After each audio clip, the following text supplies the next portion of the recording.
तेबे आमे आसी पहुँची जाइछु कटकर एमती गोटे जगह जो जगार जो मैंने लोक मैंने कहते टिके कथार जे आम दान करने अनेक बसचु राति अधे कंबल बांटे राति अधे खाया पीवा बांटे मैंने से राति अधिका कम सब करती कहीं पर्व काबर करती किंतु कटक एमती जगह आम अच्छु जदि से जगह को से पलि आसते तेज दान धर्मर पुण्य गुड़िक मिल जाता कि तार भीतर गोटे असुविधा जे आपन गोटे प्रश्न कुष्ठ रोग संपूर्ण रूपे भल हो पार कि नहीं जदि भल हो पार उत्तर आसूची तेबे जो मानकर भल हो जाऊँ तेबे समाजर मानसिक चिंताधारा सकारात्मक कहीं रोचे से पूर्व भली कौन पर ग्रहण करूना ए विषय आलोचना करवा तापर आम जा व्यक्ति विशेष मान सहित आलोचना करवा जो मैंने एफेक्टेड होते किंतु परवर्ती मुहूर्त में से समाज तिरस्कार कर देछि। तो सर नमस्कार कौन कहे सर ये जो वर्तमान समय जो मैंने कुष्ठ हुए से कौन कुष्ठ रोग भल हो पार कुष्ठ रोग तो प्रथम अवस्था जदि रोगी ट्रिटमेंट हम एमडीटी आमर बाहर एमडीटी खाइब जदि प्रथम गोटे डोज खाली खाइले रिफाम्पिसिन 99.9% क्यूरेबल हो माने 100%। हाँ 100% से जो मैंने कौन ये जो सोशल स्टिग्मा गोटे रोचे सामाजिक सेटा गोटे कहते वंशगत तापर अभिशाप जनित कर्म पूर्व कर्मर एटा फल से लोक डरिकिना यहाँ बाहर को प्रकाश करूना अधिकांश लोक रही जाऊँच लुचिकी लुकायित अवस्था रोचे मेडिसिन ठीक खाऊना फॉलोअप करूना तेणु सहीटा सोशल स्टिग्मा रहा फल जो डिफॉर्मिटी गुड़ा डेभलप करगला सेटा चारि ये जाइछु कि सेता बेलू लोकटा क्यूरेबल जदि मेडिसिन खाई आ जदि मेडिसिन न खाई ताले तार डिफॉर्मिटी गुड़ा सब डेभलप कर पछे विभिन्न प्रकार विकलांग हो तेणु से जो विकलांग गुड़ा देखिले लोक ताको घृणा करेंगे तो सामाजिक स्तर तार गाँव में हो कि बंधु बांधव भितर हो से गोटे आमर जो प्रकार चलनी सब अच्छी लोक मानकर से ये करेंगे घरे गोटे बंधु बांधिया को लोक राजी हेनी मेन है मुझे ये हिस्ट्री नहीं इवेन नातुणी मैंने बाहर हो कि झीर बाहर से बापटी पड़ी ये नेबेनी कारण पुओ छाड़ दे कारण जेहेतु गोटे सोशल स्टिग्मा ताकू देखीदेला माने आ घरे माने जेजेबापा को होईची माने काले आम बहु करी जाकू नबु झीटी को तार हम बोली भय सी आउ जीवनी ये सेठी फोन रे हो कि हो एमती द्वारा सी जान तेणु यही अवस्था बहुत दलित होना से रही आम चेष्टा करुचु बहुत किसी डेभलप करने बुझा से गोटे कथा सार जड़े ये अच्छा सर नमस्कार बसंतु बसंतु बसंतु बसंतु आपण बसंतु बसंतु किसी नहीं बस बसी कहतु बसी कहतु हाउ आपण बसिक कहतु आपण ना कौन प्रफुल्ल साहू घर घर आम केन्द्रापड़ा जिला घर हूँ दधिपुर दधिपुर आपण केते वर्ष हम कटक आसी रही आश्रम रही आसी 8 वर्ष 8 वर्ष आपणकर पिला छुआ केतोटी पुओ 3टी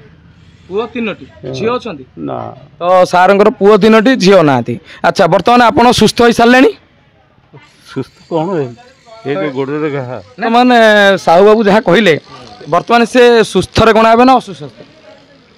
नहीं बर्तमान तो सी लेप्रोसी देहरे ना किंतु लेप्रोसी जो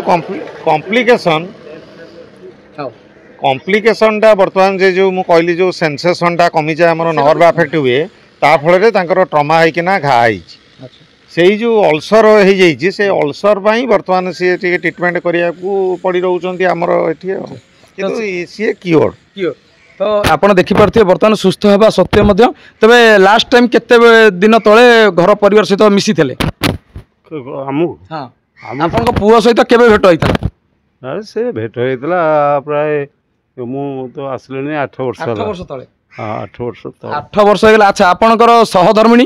घरमणी बुढ़ा बुढ़ी बुढ़ी बुढ़ी सीटी अच्छी केते वर्ष है देखिन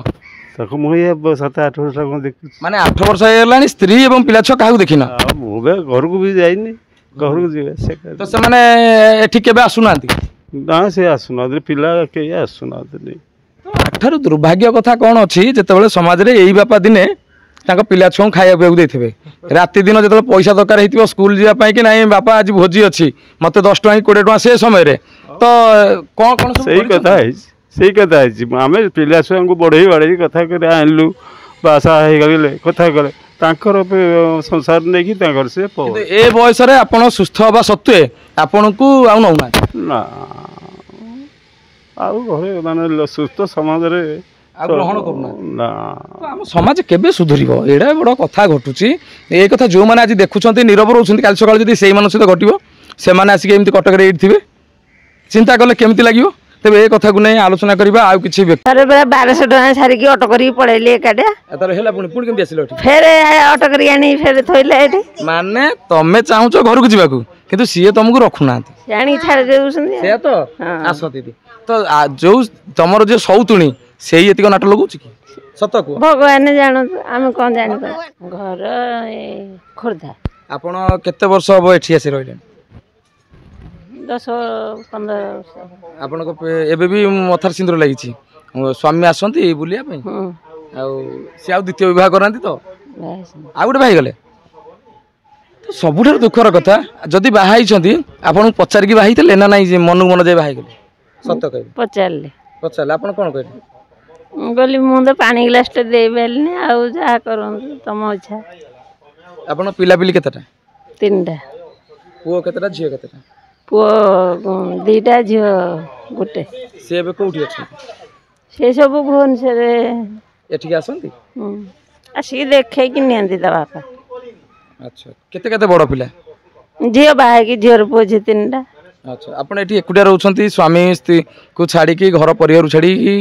ଆପଣ ତ ସୁସ୍ଥ ହେଇ ଆସିଲେଣି ଟିକେ ମନ ହଉନି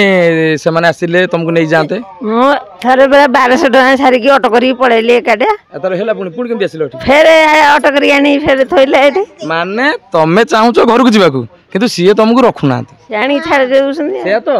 ଆସ ଦିଦି ତ ଯୋଉ ତମର ଯେ ସଉତୁଣୀ ସେଇ ଏତିକ ନାଟ ଲଗାଉଛି କି ସତ କୁହ ଭଗବାନ ଜାଣନ୍ତୁ ଆମେ କ'ଣ ଜାଣିପାରୁ ତ ସତ ହଉଛି ଫୋନ କରିଥିଲେ ସମସ୍ତେ ଯାକ ସଉତୁଣୀ ବି କଥା ହୁଏ ସଉଦୁଣୀ ଆଉ ମୋ ଝିଅ ମୋ ନାତୁଣୀ ମୋ ସ୍ୱାମୀ ଏମିତି ସମସ୍ତେ ଯାକ ପରିବାର ଯାକ କଥା ହେଲେ ତେବେ ସଉତୁଣୀ ତମ ହାତରେ କଥା ହଉଛନ୍ତି କହୁନାହାନ୍ତି ଦିଦି ତମେ ଦିଦି ପଳେଇ ଆସ ଏଠିକି ନା ସେ ତାଙ୍କର ପିଲା ଛୁଆ କେତେଟା ତାର 1 ପୁଅ ସେ କେମିତି ଭଲ ନା ଝଗଡ଼ା କରେ ସେମିତି ଆଉ କ'ଣ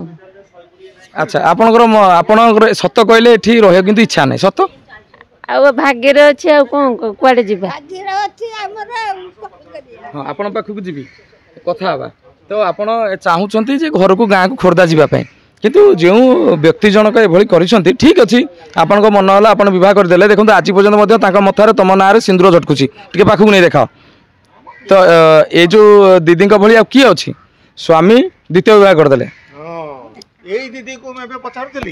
ନାଇଁ ଏଇ ଦିଦି ତଥାପି ଏଠୁ ପଳେଇଥିଲେ 1200 ଟଙ୍କା ଖର୍ଚ୍ଚ କରିକି ଖୋର୍ଦ୍ଧା କିନ୍ତୁ ତାଙ୍କର ଘୃଣା ପାଇଁକି ସିଏ ବିଦା କରିଦେଲେ ତେବେ ଆପଣଙ୍କୁ ଲାଗୁଛି ସ୍ୱାମୀ ଏତିକ ଘୃଣା କରୁଛନ୍ତି ନା ସଉତୁଣୀ ଘୃଣା କରୁଛନ୍ତି ସମସ୍ତେ ପିଲା ଛୁଆ ତ ଆଉ ଏଠି ଘୃଣା କରନ୍ତି ପିଲା ପାଖରେ ଇଏ ବାଇକ୍ରେ ବସେଇକି ଆଣିବେ ଦେଖିଲେ ଆଠାରୁ ପରିତାପର ବିଷୟ କ'ଣ ଆଚ୍ଛା ପିଲାମାନେ ଯେଉଁ ଝିଅ ବିବାହ କରିଛି କିମ୍ବା ପୁଅ ବାହା ହେଲେଣି ପୁଅ ବାହା ହେଇକିରି ପୁଅ ନେଇଯାଉନି ପାଖକୁ ରଖୁନି ତାକୁ କେବେ କହୁନା କି ପୁଅ ବାପା ତ ମତେ ପଚାରିଲାନି ଠିକ୍ ଅଛି ପୁଅ କୁହ ମୋ ପାଇଁ କ'ଣ ଗୋଟେ ବନ୍ଦୋବସ୍ତ କର ଜନ୍ମ କରିଥିଲ ଏଠି ପେଟ କାଟିକି ଆଜି କହିବ ଫୋନ୍ କରି କି ଯାହା କରୁଛୁ କର ପୁଅ ମୋ ପାଇଁ କି କିଛି ନା କିଛି କର ହଁ ଏଠାରୁ ବଡ଼ ଦୁଃଖର କଥା କ'ଣ କହିଲ ଯେଉଁମାନେ କୁଷ୍ଠ ରୋଗରେ ଆକ୍ରାନ୍ତ ହେଉଛନ୍ତି ପର ମୁହୂର୍ତ୍ତରେ ଭଲ ହେଇଯାଉଛନ୍ତି ତାଙ୍କ ଘର ଲୋକ ଯଦି ଏଇଭଳି ଭାବରେ ବାହାରେ ଛାଡ଼ିଦେବେ ମାନେ ଏଇଭଳି ଆଶ୍ରମରେ ସେମାନେ କିଭଳି ଚଳିବେ ଆପଣଙ୍କ ଅନ୍ତର ଟିକେ ପଚାରିଲେ ଏ ଦିଦିଙ୍କ ମୁହଁକୁ ଦେଖିଲ କେତେ ନିର୍ମାୟ ମୁହଁ ଯଦି ଏଭଳିଆ ଲୋକ ଯଦି ଘର ଭଡ଼ା ମାନେ ଗାଡ଼ି ଭଡ଼ା କରି ଖୋର୍ଦ୍ଧା ପଳେଇଥିଲେ କେଉଁ ଆଧାରରେ ତମେ ତାକୁ ଆଣି ପୁଣି ଛାଡ଼ିଦେଲ ଏଇ ଆଶ୍ରମ ଭିତରେ ଏଇ ଘୃଣା ଭାବକୁ ନେଇ